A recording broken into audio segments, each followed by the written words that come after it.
Welcome students, this is Akash Chandra. Welcome to Akash's classes. Today we are going to start the part 2 of minerals and energy resources. This is the part 2. So it is presented by me.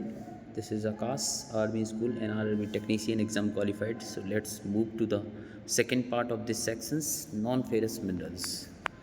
तो non ferrous minerals, these minerals do not contain iron. मैंने बोला था कि ferrous minerals वो होते हैं जिनमें iron की मात्रा होती है और नॉन फेरस मिनरल्स वो होते हैं जिनमें आयरन की मात्रा कम होती है. तो these minerals do not contain iron. They play a role in the number of metallic. अब क्योंकि आयरन की मात्रा नहीं है तो metrological, engineering and electrical industries में इनका प्रयोग होता है, इनका यूजेस होता है. Example of non ferrous minerals आपको एग्जाम में पूछेगा, एग्जाम्पल देना ज़रूरी है. कॉपर है, बॉक्साइड है, लीड है, जिंक है एंड गोल्ड है. ठीक है, तो Cu बॉक्साइड है, लीड है, जिंक है एंड गोल्ड है.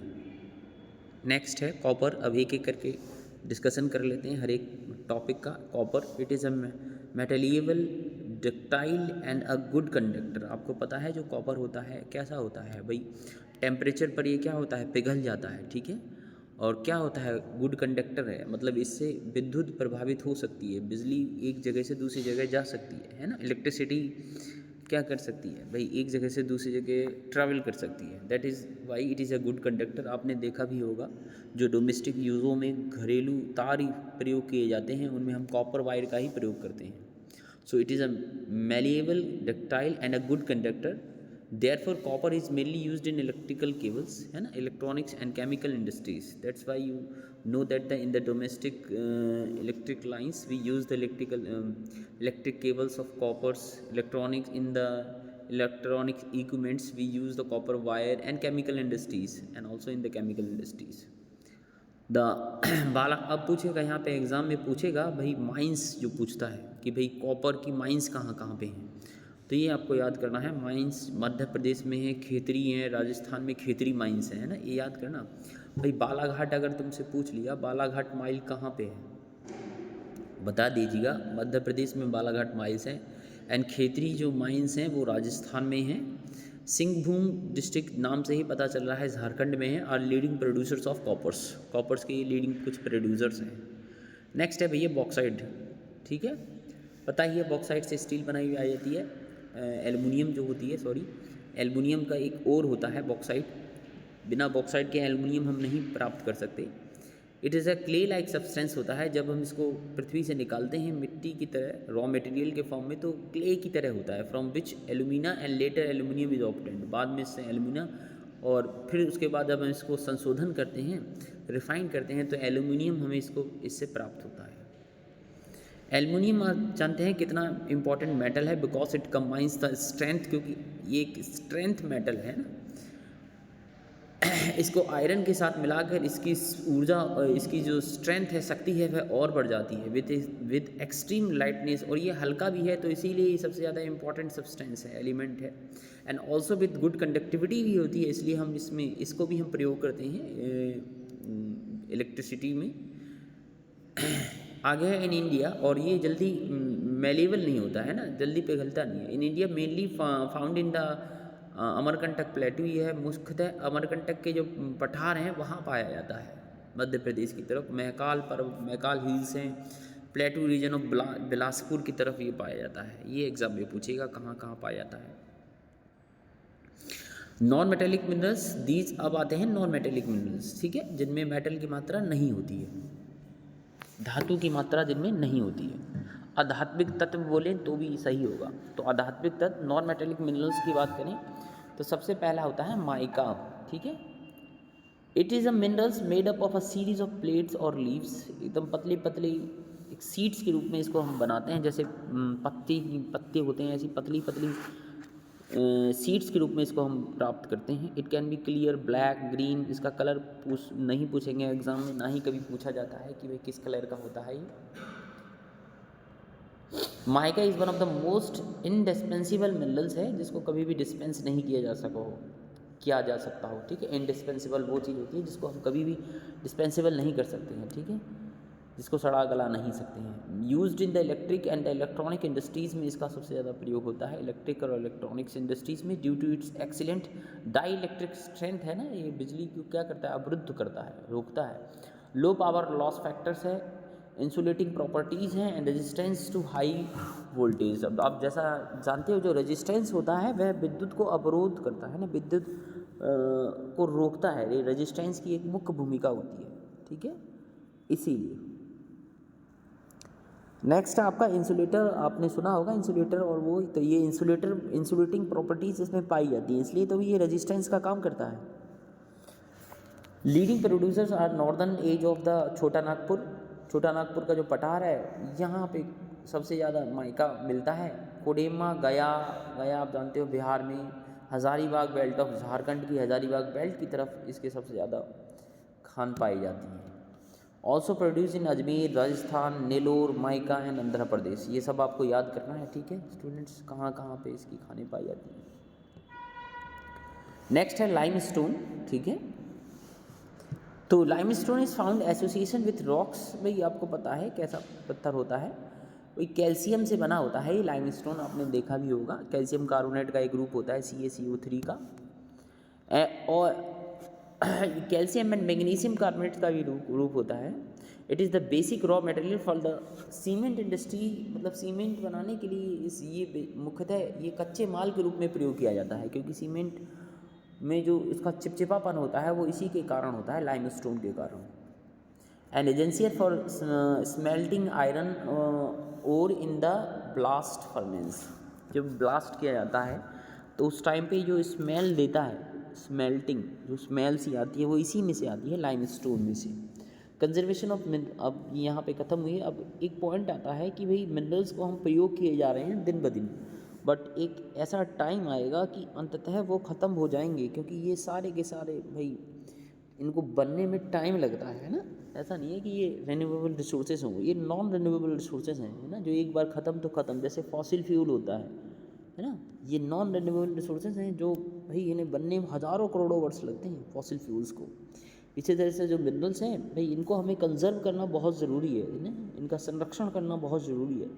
तो क्वेश्चन आता है वाई टू कंजर्व मिनरल्स को क्यों कंजर्व करना चाहिए। अब ये किताब क्या बताएगी, आप खुद सोचो भैया, मिनरल्स को क्यों कंजर्व करना चाहिए।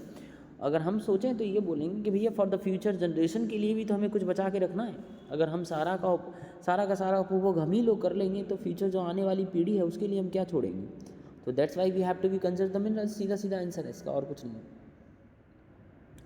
और इसको पहले बताना होगा ना तुमको, क्यों भैया, क्योंकि ये बहुत कम मात्रा में उपलब्ध होते हैं, वेरी लेस क्वांटिटी में अवेलेबल हैं। 1% ऑफ द टोटल अर्थ, कुल पृथ्वी के क्षेत्रफल का 1% है। और आपको पता है पृथ्वी का जो डायमीटर है वो है 12,740 किलोमीटर। अब लगा लो इसके हिसाब से आपके क्या कंडीशन है, ठीक है।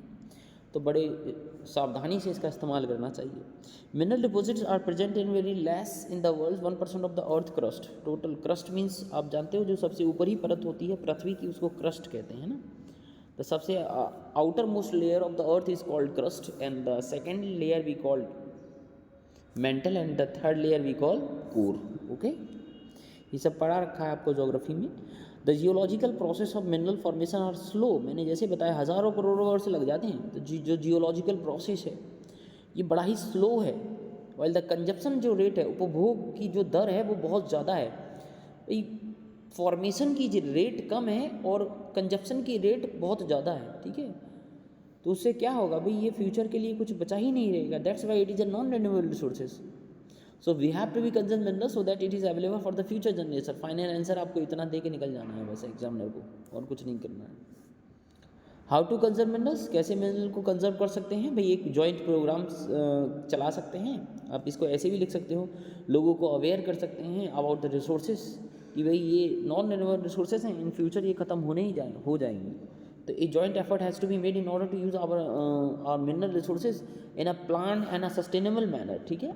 एक प्लानिंग होनी चाहिए किसी भी काम को करने की। प्लानिंग मीन्स होता है भाई एक योजना तैयार, बिना योजना के कोई भी काम सफल नहीं होता है। तो सबसे पहले हम एक प्लानिंग करेंगे, उसके बाद उसका सस्टेनेबल मैनर तरीके से उसका यूज़ करेंगे। Improve technological needs to be constantly evolve to allow use of the grade ores and low cost.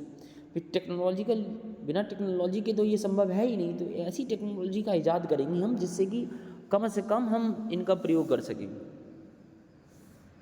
और जो लो ग्रेड के मिनरल्स हैं उनका भी प्रयोग कर सकें, ऐसा नहीं हाई ग्रेड के मिनरल्स का ही प्रयोग करें। जैसे आप जानते हो आयरन ओर को, भाई आयरन ओर में 2 तरह का पाया जाता है, एक हेमाटाइट और मैग्नेटाइट, ठीक है। तो जो लो ग्रेड का है हम उसका प्रयोग करें।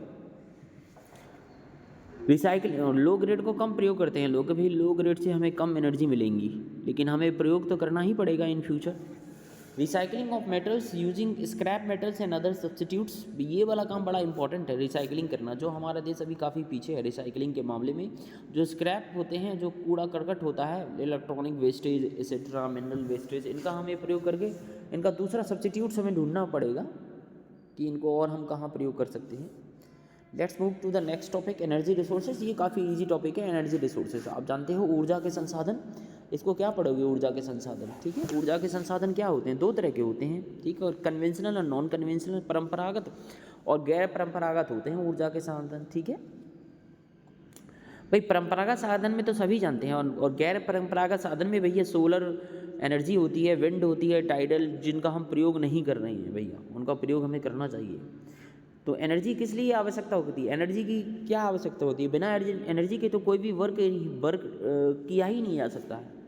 Without energy no work can be done, ये आपने सुना ही होगा। बिना एनर्जी के कोई भी काम नहीं किया जा सकता है। तो कोई भी काम हो, जैसे खाना बनाना, भाई ये भी तो काम है।